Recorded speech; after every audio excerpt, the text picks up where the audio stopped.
자,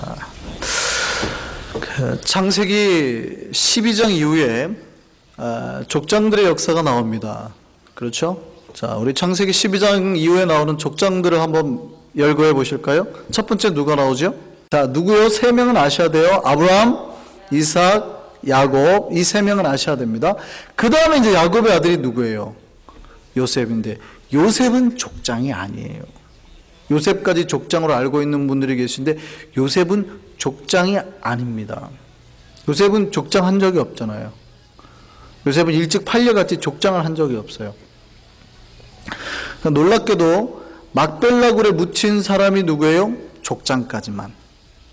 아브라함, 이삭, 야곱까지. 요셉은 막벨라굴에 묻힐 필요가 없는 거예요.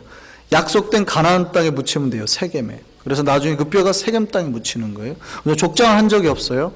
자, 하나님이 언약이 아브라함에 주신 언약, 이삭에게 주신 언약, 야곱에게 주신 언약 있잖아요. 그 다음에 대신에 그 은혜의 언약이 누구에게 흘러가요? 예, 요셉에게 흘러요. 성경에 그렇게 기록이 되어 있어요. 그래서 다 요셉이라고 알고 있어요. 야곱의 뒤를 이어서 그 다음 나오는 스토리가 누구니까요? 요셉이라고. 이게 우리가 교회 학교 때부터 그렇게 많이 들었던 이야기예요. 그래야지 여러분 이렇게 알고 있어야 제 이야기가 재밌다니까요. 여러분이 요셉이라고 알고 있어야지 제 이야기가 재밌을 텐데, 지금까지 한 번도 안 들어본 설교를 제가 할 텐데 그거를 모르면은 제가 한 얘기가 아 그렇구나라고 생각하실 거란 말이에요. 반전이 없잖아요. 자, 우리가 지금까지 아브라함, 이삭, 야곱 다음에 요셉이라고 꼭 배웠어요. 어렸을 때부터. 요셉 이야기 많이 들었잖아요. 요셉 이야기 모르시는 분 없잖아요. 그런데 오늘 성경에서 제가 해석을 재밌게 하려고 하는 거예요. 사실은 성경은 그렇지 않다라는 이야기를 하고 있다는 걸 말해주고 싶은 겁니다. 놀라운 사실은요, 이 창세기를 기록한 모세가 이 창세기 37장부터 좀 다른 각도를 이렇게 딱딱딱 만들어내요. 놀랍게. 그래서 성경의 배열도 조금 다르게 하고요. 바라보는 각도도 조금씩 이렇게 틀어요, 각도를. 그래서 다른 시각을 이렇게 나타내요. 그러니까 주인공이 다른 사람으로 이렇게 부각을 시키고 있다는 얘기예요. 자, 아브라함, 이삭, 야곱 다음에 요셉이 아닌 다른 사람의 주인공이 이제 쓱 떠오릅니다. 근데 여기는 안 밝혀져요. 왜냐하면 이스라엘 그 역사 전체를 통해서 점점 드러날 거니까. 여기는 다 안 밝혀지는데 그 암시와 그 내용들을 다 던져줍니다. 근데 그거를 찾아보자고. 오늘 주인공이 누군지요? 자, 야곱의 뒤를 이어서 후계자로 다 모두 다 요셉을 말하죠. 근데 요셉이 등장해요. 그래서 본문 37장부터 50장까지 사실 요셉 이야기거든요. 굉장히 많이 할애를 하는 거예요, 성경이. 요셉이 등장합니다. 요셉은 야곱의 사랑을 받는 촉망받은 아들이었죠. 근데 여기에서 갈등이 시작이 됩니다. 뭐냐면 지난번에 우리가 이삭에서도 살펴봤는데요. 이삭이 쌍둥이 두 아들 에서와 야곱 중에서 누구를 사랑했어요? 에서를 사랑했어요. 자기하고 맞아요. 자기의 부족함을 채워줄 수 있을 아들이에요. 그러니까 누구만 편애했어요? 쌍둥이인데도 에서만 좋아했어요. 아버지의 사랑을 많이 못 받고 자라나다 보니까 그 가족 내 갈등이 일어나고 아버지의 사랑의 결핍이 항상 그에 내재되어 있는 겁니다. 그러니까 그런 상태에서 자란 야곱이 똑바로 사랑을 할 수 있겠어요? 없겠어요? 자녀를. 못 사랑. 예를 들어서 한국 가정을 보면 한국 가정은 굉장히 가부장적이죠. 굉장히 가부장적이 아버지가 사랑한다는 표현을 거의 못 받고 자란 아들이 크면 똑같이 합니다. 그게 싫어가지고 아버지와 맨날 다퉜는데 그런 사람이 아버지가 되면 똑같이 합니다. 그렇죠. 그러니까 야곱이 자기 아버지의 사랑을 못 받고 자랐어요. 부성애를. 그런데 자기가 자기 자녀 사랑할 때도 그렇게 사랑하는 거예요. 자기가 좋아하는, 편애하는 사랑만 합니다. 특별히 그는 자기가 사랑하는 아내가 있었죠. 라헬. 그러니까 레아나 다른 부인들보다 라헬을 특히 사랑했습니다. 그러니까 라헬의 자녀들을 더 사랑했어요.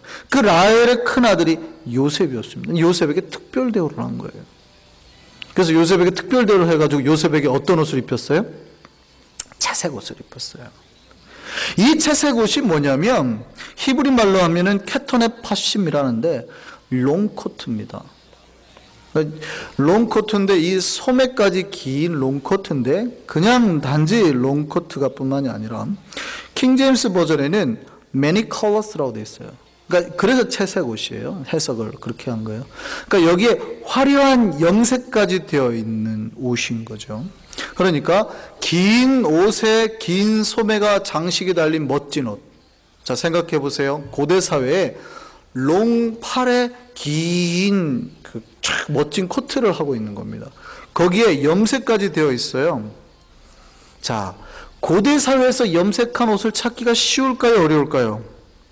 어렵죠. 당시 사회에 염색술이 많이 안 발달했으니까 이렇게 여러 가지 색깔로 염색된 옷은 주로 누구만 입냐면 왕이 특별한 신하에게 줄 때, 아니면 아주 부자 아버지가 아주 특별한 아들에게 사랑을 베풀 때 주는 거예요. 그러니까 아들들이 많은데 그 중에 누구만? 요셉에게만. 특별히 이 채색 옷이 상징하는 게 뭐냐면, 그러니까 특별한 대우를 한다는 뜻이고 대부분 장자들이 입었습니다. 그러니까 대부분 장자들이 입었으니까 누가 봐도 암묵적으로 어떤 느낌 들어요? 하나님 아버지가 장자를 누구로 세우려고 그래요? 요셉을 세우려고 이러는 느낌이 딱 드는 거죠. 그 당시에 장자가 있잖아요. 르우벤도 있고 그 밑에 형들이 줄줄이 있는데 제일 밑에서 막내 두 번째인 요셉에게다 채색 옷을 입히고, 그러니 형들이 좋아해요? 싫어해요? 싫어하죠. 더더군다나 이 소매가 긴 옷을 입었다는 얘기는 일할 때 편하겠어요? 불편하겠어요? 불편하죠.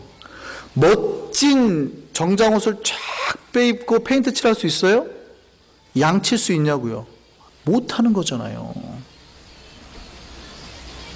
그러니까 요셉 일을 했을까요? 안 했을까요? 안 했죠. 그러니까 아버지의 편애는 다 받고 사는 거예요. 심지어 일도 안 했어요.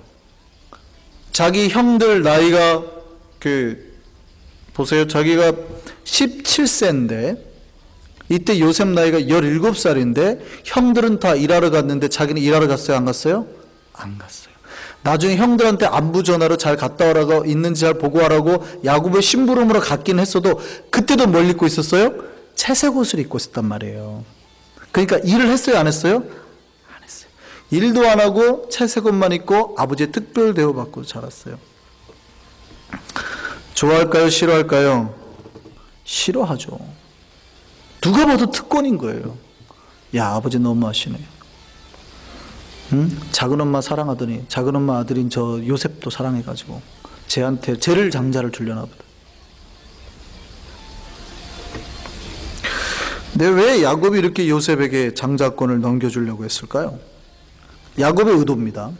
자, 이삭이 의도했죠. 에서에게 장자권을 넘겨주려고 의도했었습니다. 결국 그게 주의 뜻이 아니라고 생각하고 포기했지만, 야곱이 왜 이렇게 요셉에게 장자권을 넘겨주려고 했을까요? 성경은 오늘 창세기 37장, 38장이 나오기 전 내용의 스토리를 사실은 간직하고 있습니다. 우리가 안 봤어요.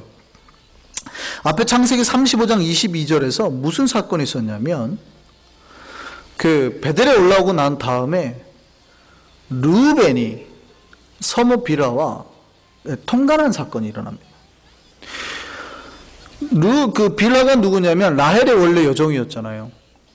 근데 이제 애기 싸움으로 애기 못 나니까 막 계속 그렇게 하다가 이제 결국 야곱의 아내가 됐는데, 그러니까 이때 르우벤의 나이는 꽤나 나이가 많은 거예요.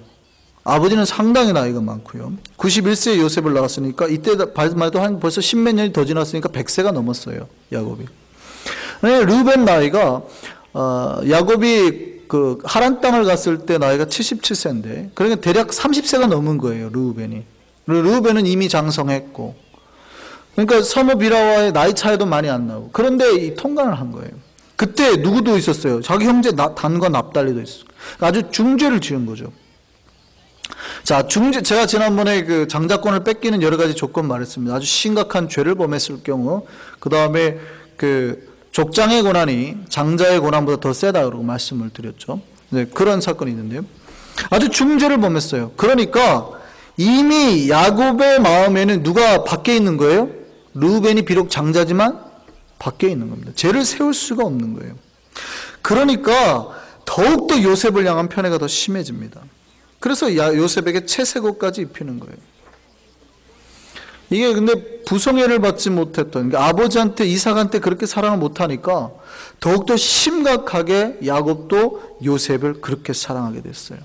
이 편애가 가족을 분열시키는데도 그걸 모르고 그렇게 사랑합니다.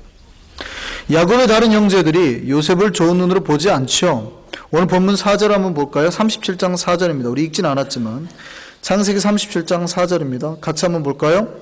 그의 형들이 아버지가 형들보다 그를 더 사랑을 보고 그를 뭐해요? 미워하여 그에게 편안하게 말할 수 없었더라.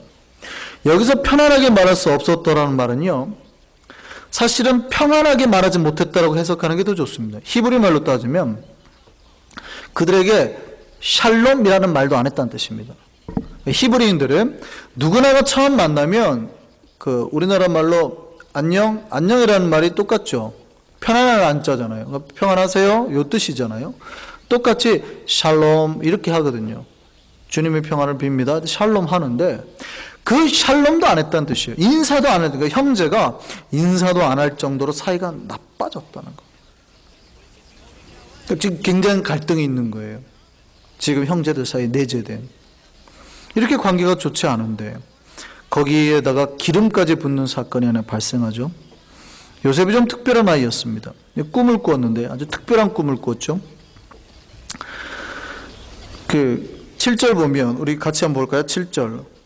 우리가 밭에서 곡식단을 묶더니 내 단은 일어서고 당신들의 단은 내 단을 둘러서서 절하도이다. 요셉이 참 눈치가 없어요. 이런 말 하면 돼요, 안 돼요? 안 되죠. 예, 그러니까 그 형들의 반응이 예상한 그대로입니다. 뭐라 그래요? 네가 참으로 우리의 왕이 되겠느냐? 참으로 우리를 다스리게 되겠느냐? 그를 더욱더 미워하게 됐습니다. 이 참 요셉의 성격도 알만해요. 이때 요셉의 나이가 어리지 않아요. 17세니까. 알만한 나이입니다. 생각이 이미 자랐어요. 이때는 이미 자기 할아버지 이삭은 뭐 했어요? 아버지 아브라함을 따라가고 자기 몸을 스스로 복종해가지고 재단에 내어 맡겼잖아요. 죽으려고. 다윗이 돌팔매를 들고 나가가지고 골리앗을 쓰러뜨린 나이가 15세가 안 된다니까요. 그러니까 누구는 막 전쟁터에 나와서 적군하고 싸우고 자기 몸을 하나님께 제단으로 바치고 이러는데 17세나 되는 놈이 분위기 파악 못해요. 그런 걸 꿈을 봤으면 말하면 돼야 안 돼요? 안 되죠. 그리고 조용히 가가지고 아버지한테 아버지 요즘에 제가 이런 걸 하는데 이렇게 얘기를 해야 된단 말이죠. 근데 분위기 안 좋은 걸 뻔히 알아요. 형들이 자기 싫어한다는 것도 알아요. 나하고 지금 요즘에 인사도 안 하고 지내요. 그리고 내가 채색을 입는 거 형들이 싫어하는 것도 알고 자기 아버지가 자기만 특별 대우하는 것도 알아요. 그러니까 일할 때 그 입는 옷도 아니니까 자기는 일도 안 해요.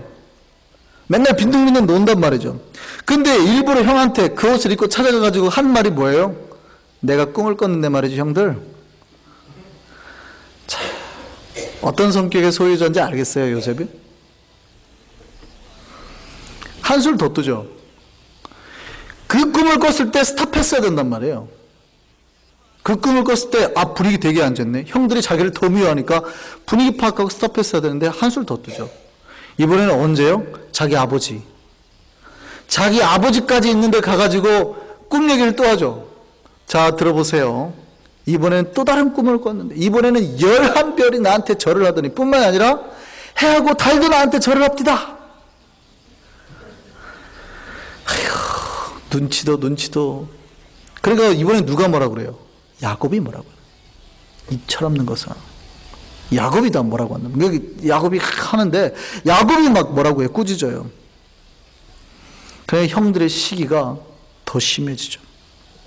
물론 이 꿈은 누가 꾸게 하신 거예요? 하나님께서 꾸게 하신 거예요. 근데 이 꿈을 굳이 형제들에게 말할 필요가 있어요, 없어요? 없죠. 그 꿈을 뭐하러 얘기를 해요? 얘기해봤자 모를 텐데 아버지 야곱한테만 얘기해도 돼요. 자기를 싫어하는 형들한테 말할 필요가 없어요. 첫 번째 꿈 얘기해갖고 미움을 받았으면 하지 말아야죠. 그러니까 약간 어떤 성격이 있는 거예요, 요셉이? 뽐내고 시기하고 체하고 이런 성격이 있는 거예요. 그러니까 내가 계시를 받는 것과 성품은 별개죠. 잘 보세요.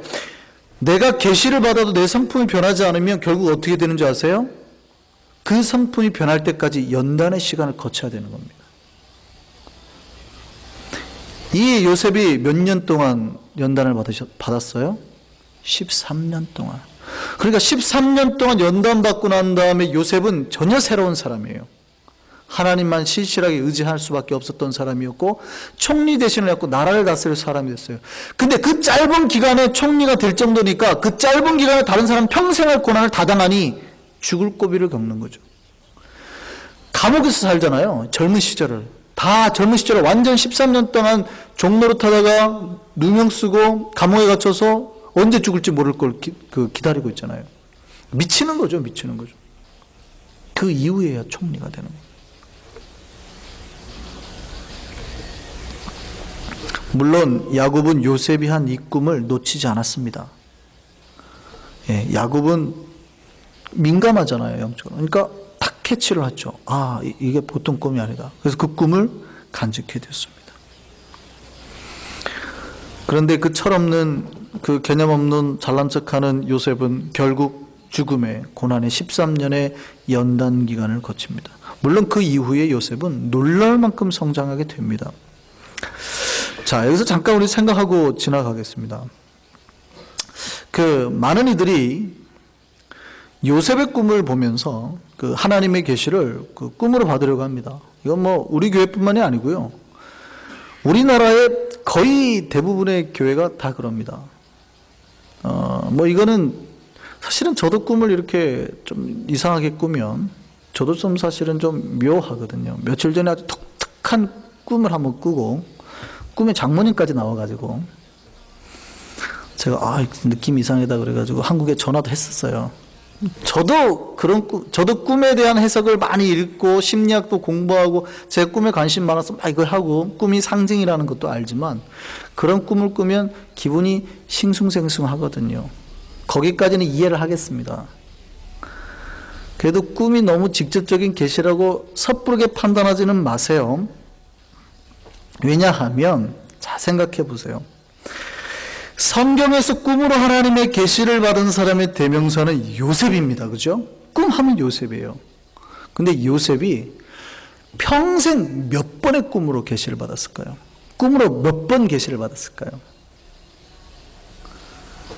처음 한 타임이 요거예요. 그러니까 두 번 꿨지만 한 타임이에요. 같은 꿈이에요. 요걸로 꿨어요. 그 다음에 언제요? 감옥에서 두 가론에 대한 꿈 해석해 주는 거. 그거 한 타임. 그 다음 마지막 한 번이 바로왕의 꿈 해석하는 거 한 타임. 그리고 요셉이 꿈꾼 거 계시 받은 적 있어요? 없어요? 없지요. 요셉처럼 꿈의 사람은 평생 세 타임밖에 없었어요. 꿈으로 하나님 앞에 계시 받은 사람이. 근데 제가 한국에 있을 때 저희 교구 권사님들이, 저희 교구만 얘기할게요. 그때 제가 맡았던 교구만. 일주일에 두세 분은 권사님 신방할 때 꼭 저한테 꿈 얘기합니다. 목사님, 꿈을 꿨는데. 그래서 제가 그러죠. 잘 때 베개를 좀 놓고 베고 자세요, 권사님. 불편하니까 그런 꿈을 꾸는 거예요. 불안하다고. 자꾸 죽은 사람 보이고 그런다고. 잠자기 전에 목욕 안 하고 주무셨어. 그러니까 따뜻하게 주무시고 자세요. 예. 그러니까 그분들은 일주일에 한두 번씩 그런 계시를 받는 거예요. 죽을 때까지 평생에 1년에 한 50번도 넘어요. 100번 정도는 계시를 계속 받는 거예요. 일주일에 한 두 번씩이니까. 1년에 52주니까. 근데 그런 분이 교구에 두세 분이 있는데 말을 안 해서 그렇지 다른 교구까지 하면은 한 교회에서 한 수십 명이 한꺼번에 계시를 그렇게 매주 받아대는 거예요. 조심하시기 바랍니다. 너무 좋아하지 마세요. 예. 제가 예전에 지난번에 한번 말씀드렸는데, 예전에 저한테 꿈 꿨다고 찾아왔어요. 진짜 계시 받았다고 찾아왔어요. 꿈에 천사도 만나고 하나님의 음성 듣고, 심지어는요, 어떤 분은 꿈이 아니고 대낮에 환상을 봤대요. 낮에 있는데 빛이 갑자기 와가지고 전혀 자기는 잠을 안 잤다고 그러는 거죠. 그래 뭐라 했냐면 저 자매랑 결혼해라고 하나님 말했다는 거예요. 근데 그분이 딴 여자랑 결혼했어요. 그럼 어떻게 되는 거예요? 누가 거짓말을 한 거예요 도대체? 누가? 저 대학교 때 좋다고 따라다녔던 여자가 한 명 있었어요. 군대 가기 전에. 자기가 꿈에 나랑 둘이 있는데 천사가 우리를 향해서 막 나팔을 불었대요. 군대 가니까 고무신 거꾸로 신었어요. 이게 조심하셔야 돼요. 그럼 도대체 누가 거짓말 하는 거예요, 누가? 자, 요셉으로 다시 돌아가겠습니다. 자, 오늘 본문 주인공이 요셉 같습니다. 그죠?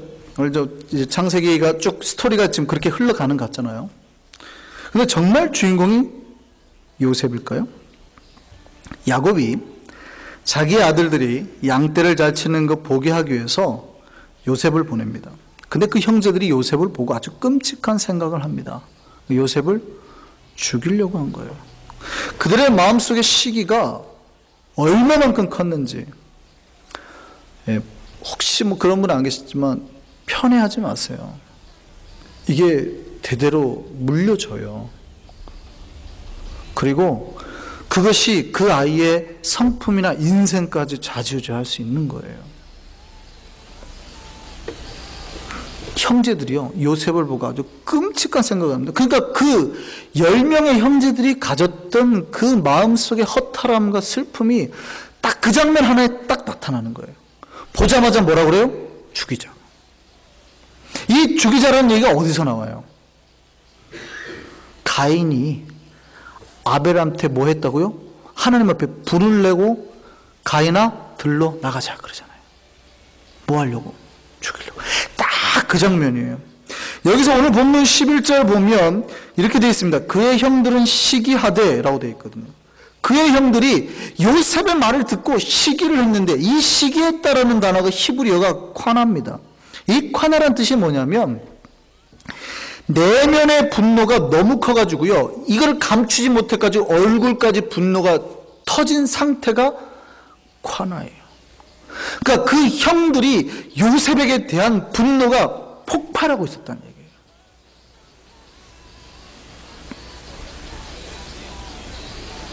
그러니까 마치 가인이 아벨 죽일 때 모습과 똑같아요. 그러니까 뭐라 그래요? 저놈을 죽여버리자 우리가. 자, 근데 보세요. 이 위기에 요셉을 건져낸 사람이 누굴까요?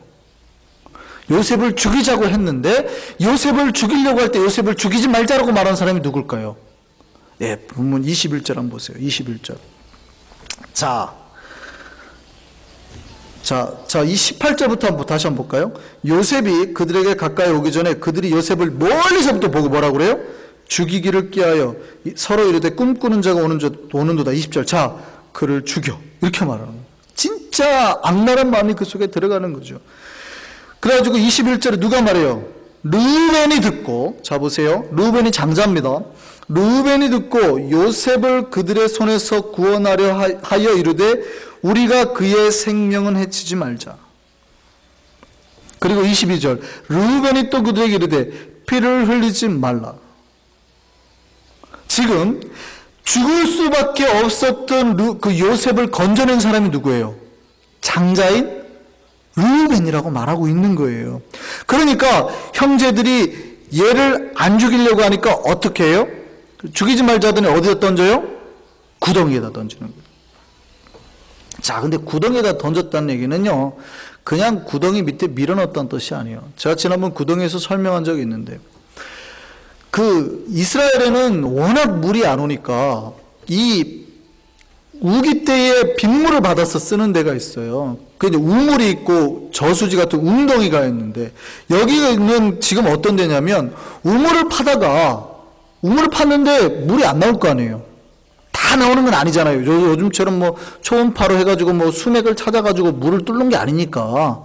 이게 몇 년을 뚫었는데도 갑자기 허탕 꽝일 때가 있다고요. 또 뚫어야 돼요. 그러면 꽝인 데는 어떻게 돼요?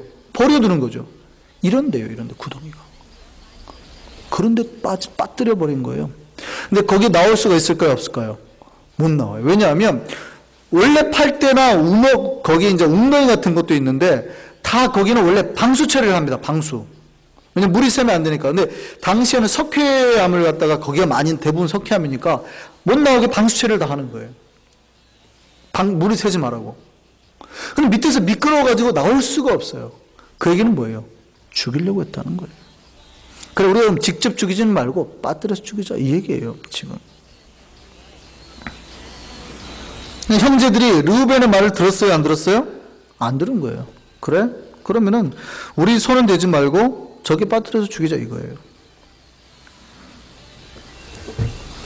근데 갑자기 이때 요셉을 구원해낸 형제를 르우벤을 대신해서 따로 등장을 시킵니다. 그 주인공이 누굴까요? 오늘 본문 26절입니다. 누가요? 유다. 유다가 자기 형제들에게 말합니다. 뭐라고 그래요? 우리가 우리 동생을 죽이고 그의 피를 덮어둔들 무엇이 유익할까? 27절 보세요. 우리 손을 대지 말자. 그는 우리의 동생이요 우리의 혈육이니라 하니까 그 형제들이 들어요, 안 들어요? 들어요. 자, 르우벤이 죽이지 말자고 했을 때는 들었어요, 안 들었어요? 안 들은 거예요. 근데 유다가 죽이지 말자고 하니까 들어요, 안 들어요? 듣지요. 이게 지금 성경을 기록한 저자의 의도입니다. 지금 장자인 르우벤이 말을 하는데도 들어요, 안 들어요? 안 듣는 거예요. 그런데 그 다음에 누가 말했는데? 유다가 말을 했는데 듣는다는 거예요. 지금 그 얘기하고 싶은 거예요. 나중에 이제 요셉이 이집트의 총리가 됐습니다.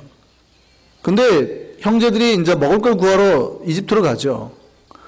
근데 요셉이 그들을 보고 무슨 조건을 대냐면 니네한테 동생이 또 있냐 없냐 물어봐요. 그러니까 베냐민이 있습니다. 걔를 데려와라. 그래야 니네가 첩자인지 아닌지 알겠다 그러거든요. 근데 요셉이 죽은 줄로만 한 야곱, 남아있는 게 라헬의 아들이 누구밖에 없어요? 베냐민밖에 없어요. 얘를 보낼 수 있어요, 없어요? 못 보내는 거예요. 얘를 보내면 혹시 얘까지 어떻게 될까봐 절대 버들버들 떨고 못 보내는 겁니다. 그때 나서는 사람이 또 누굴까요? 르우벤. 르우벤이 나서서 똑같이 얘기합니다. 아버지, 저를 믿고 보내주시죠. 근데 야곱이 콧방귀나 껴요, 안 껴요? 안 껴요. 왜요? 쟤는 믿을 수 없는 놈이거든요. 근데 그때 또 누가 똑같이 등장할까요? 똑같이 유다가 등장합니다. 유다가 똑같이 등장해가지고 뭐라 하냐면 아버지, 그러면 저를 믿고 보내주세요. 제가 책임지고 베냐민 데려오겠습니다. 그렇지 않으면 제 목숨 바쳐서라도 제가 책임지겠습니다.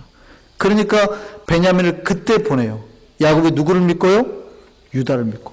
점차 형제들에게 영향력 있는 사람이 누구로 등극해요? 유다로 등극하는 거예요. 그 이야기하고 있습니다. 재밌는 거 하나 더 볼까요? 창세기 37장이 다 누구의 이야기예요? 요셉의 이야기죠. 그럼 한번 딱 넘겨보세요. 그 다음에 38장은 그럼 무슨 이야기가 나와야 되겠어요? 요셉이 이제 이집트로 잡혀갔으니까 무슨 얘기가 나와야 돼요? 친위대장 보디발의 집에서 있던 스토리가 나와야 되잖아요. 근데 38절에 갑자기 누가 딱 등장해요? 유다 스토리가. 그러니까 요셉 스토리가 시작되는데 갑자기 이 유다가 그 요셉 스토리를 딱 짚고 딱 들어가는 거예요. 굉장히 의도된 삽입이라는 거예요, 성경에서. 왜냐하면 38장 유다 이야기를 애초에 37장에다 하고 38장부터 시작할 수 있잖아요. 그래야지 유다 스토리가 안 깨지고 50장까지 쭉 갈 거 아니에요. 의도해서 요셉 이야기를 딱 찢어버린다고요. 편집할 때. 그 사이에 누굴 딱 등극시켜요? 유다를 딱 등극시킵니다. 그러니까 마지막에 이 성경을 읽은 사람들은 요셉이 주인공인 줄 알았는데 갑자기 요셉 이야기에 누가 딱 들어오니까 놀래요? 유다가 등장하네 하고 깜짝 놀라는 거예요. 그리고 뭔지 유다에 대한 새로운 신비감을 가지고 마무리를 합니다. 다른 형제들이 등극해요, 안 해요? 안 나오죠. 다른 형제들 이야기는 아무도 안 나와요. 갑자기 유다 이야기가 탁 나오는 거예요. 이게 뭐 좋은 이야기든 나쁜 이야기든 간에 유다 이야기가 탁 등장하는 겁니다.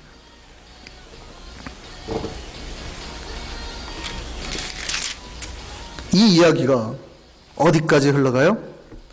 이 38장에 물론 아름답지 못한 여인이 나와요. 며느리 다말이 나오는데 이 며느리 다말이 어디에 기록됩니까? 마태복음 1장에 기록돼요. 그러니까 자 다시 한번 이제 정리하겠습니다. 하나님이 아브라함에게 주셨던 복이 있죠. 제가 아브라함에게 저 하늘의 별처럼 땅의 티끌처럼 네 자손이 많게 해주겠다 그랬단 말이에요. 제가 왜 하늘의 별처럼 땅의 티끌처럼이라고 하나님이 약속했다고 그랬어요? 보이는 게 그거밖에 없어요. 비교할 게 그거밖에 없어요. 그냥 별하고 땅의 티끌밖에 보여줄 게 없어요. 근데 저렇게 많게 해주겠다는 거거든요. 그리고 야곱에게 뭐예요? 네 허리에서 뭐가 나온다? 왕이 나올 것이다. 왕들이 나올 것이다. 그 왕들의 계보가 지금 어디로 흘러가는 거예요?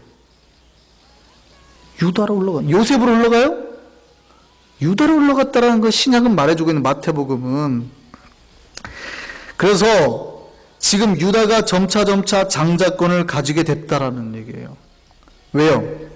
르우벤은 그 소모비라와 통관을 해가지고 문제가 돼가지고 잘렸고요. 그 다음에 우리가 지난번에 살펴봤죠. 중대한 사건이 하나 있었습니다. 아주 중대한 사건. 시므온과 레위가 뭐 했어요? 세겜 족속을 다 죽여버렸죠. 야곱이 아주 크게 실망합니다.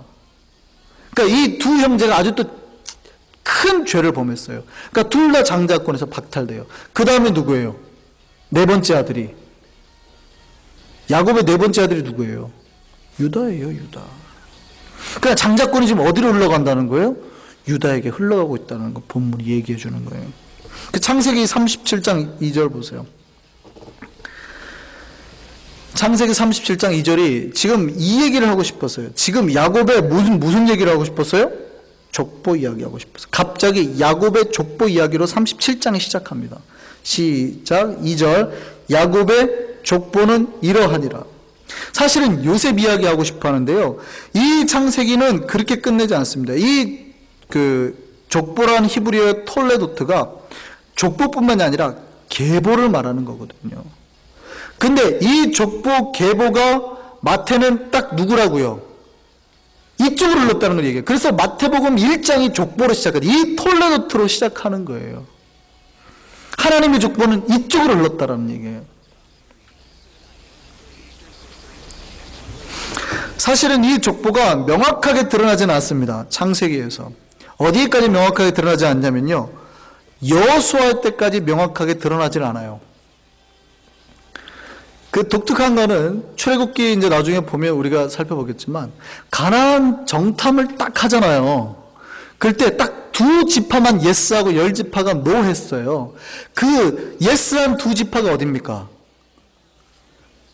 에브라임 지파하고 유다 지파예요. 에브라임 지파의 누구요? 여호수아. 그 다음에 유다 지파의 누구요? 갈렙. 계속해서 팽팽하게 갑니다. 에브라임 지파는 누구 지파예요? 요셉 지파죠. 요셉의 두 지파예요. 므낫세와 에브라임. 두 지파, 그러니까 요셉 지파와 유다 지파가 그때까지만 해도 계속 팽팽하게 갑니다. 근데 그러면 여호수아 다음에 나오는 성경이 어디예요? 사사기죠. 사사기에 한번 훅 가요. 어느 지파가 훅 갈까요? 에브라임 지파가 훅 가요. 에브라임 지파가 어떻게 훅 가죠? 저기 십볼렛 사건 있잖아요. 발음해봐 십볼렛. 에브라임 지파가 워낙 힘이 세니까 맨날 힘만 센 척하고 전쟁에는 안 나와요. 그냥 나중에 열받아가지고 쳐버리거든요. 근데 십볼렛 발음하니까 십볼렛 발음 못하고 십볼렛 그러거든요. 그러니까 걔네 다 잡아가지고 죽이잖아요. 그 사건을 한번 휘청합니다. 그리고도 또 요셉 지파가 계속 등극을 해요. 그 다음에 나온 게 누구예요? 사사기 끝나고 바로 왕이 나오잖아요. 첫 번째 왕이 누구예요? 사울. 사울이 무슨 지파게요? 요셉 지파예요. 베냐민 지파. 그런데 끝끝내 요셉 지파, 베냐민 지파가 이거를 그 왕권을 이어받아요, 못 받아요? 못 받아요. 그리고 마지막 요셉, 그 유다 지파로서의 그 왕권을 이어받은 사람이 누구예요? 다윗. 여기서 종지부가 딱 찍어집니다. 그래서 마태복음에 큰 물줄기가, 족보의 물줄기가 딱 내려다가 어디서 한번 딱 서요. 다윗에 딱 서고 그 다음부터 다윗 때로부터 또 14대라고 쭉 나오잖아요. 다윗 때 명확하게 이게 확 족보가 확 갈리거든요. 오늘 그래서 그 창세기부터 그 이스라엘의 역사가 이 도대체 메시아가 누구의 가문을 통해서 오느냐가 흐름이 계속 나와요. 그러니까 창세기 전체를, 이스라엘 역사를 계속 살펴보면 이 이야기를 하고 싶은 거예요. 도대체 어느 가문을 통해서 오는데 그 메시아가 도대체 어떻게 오느냐. 근데 마태복음 1장은 그 메시아가 왔는데 누구라? 예수 그리스도라. 예수 그리스도가 어디예요? 무슨 지파예요? 유다 지파예요. 그러니까 이 가문을 통해서 왔노라. 그분이 바로 약속된 메시아다. 그 얘기하고 싶은 겁니다. 성경이. 이 대서사시의 시작의 장면이 어딘지 아세요? 오늘 본문입니다. 26절. 유다가 자기 형제들의 죽어가는 형제를 요셉을 지키기 위해서 나서서 그를 보호하는 장면. 이게 메시아의 예표입니다. 죽어가는 내 형제를 보고 지켜내면서 그에게 피를 흘리지 말자, 구원해내자, 살리자 했던 것이 바로 메시아의 예표라고요. 오늘 우리 메시아는 이렇게 오셨습니다. 우리를 죽어가는 형제를 보고 죽이지 않고 살리려고, 그를 건져내려고 오셨다는 거예요. 그 대서사시의 시작이 여기서 왔습니다. 하나님은요, 당신의 계획을 단 한순간도 놓치신 적이 없습니다. 무슨 얘기냐면 이삭도 야곱도 다 누구로 선택했어요? 내가 사랑하는 사람을 장자로 선택했어요. 내가 사랑하는 사람을 세우려고 했어요. 그러다 보니까 인간의 편협한 사랑이 뭘 깨고 있어요? 하나님의 구원사를 깨뜨리고 있죠. 그럼에도 불구하고 하나님은 어떻게 하세요? 반드시 이루시고 만들어 가시죠. 기억하시기 바랍니다. 물론 우리가 하나님 앞에 순종해야 됩니다. 철저하게. 그러나 더 중요한 걸 잊지 말으실 거는, 여러분이 어떤 것 하더라도 하나님의 손길이 잘못되는 여러분 거 다 수정해서라도 만들어 가실 줄 믿습니다. 중요한 거는 여러분이 빨리 영적인 깨달음이 있어서 거기에 복종하신다 그러면 뭐가 없어요? 여러분이 죽음에 들어가는 고난이나 고통은 피할 수 있다. 그러니까 우리가 더 복종하면 복종할수록 빨리 어디로 들어가요? 복에 들어가는 거예요. 하나님은 반드시 이루시고 해내시기 때문에요. 때로는 우리가 편협한 사람을 하나님 뜻을 못 찾더라도, 곡해하더라도, 흔들리더라도 우리 하나님은 반드시 우리를 잡으셔서 우리를 향하는 구원의 길을 이루어 내시고 마는 분이라는 겁니다. 그러니까 여러분의 미래가 때로는 안 보이는 것 같아요. 불투명한 것 같아요. 두려워하지 마시기 바랍니다. 그럼에도 불구하고 하나님은 어떻게 해요? 그 흔들린 것 다 잡아서 당신의 계획대로 만드시고 이루시고 메시아를 보내셔서 구원해 내신다라는 거죠.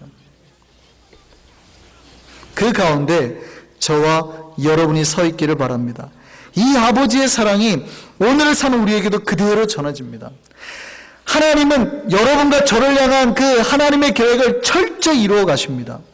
우리가 때로는 우리의 사랑, 우리의 생각, 우리의 의지로 주의 뜻을 왜곡할지라도 주님은 다시 세우시고 다시 이루시고 다시 만드셔서 당신의 계획을 철저히 만들어 가십니다.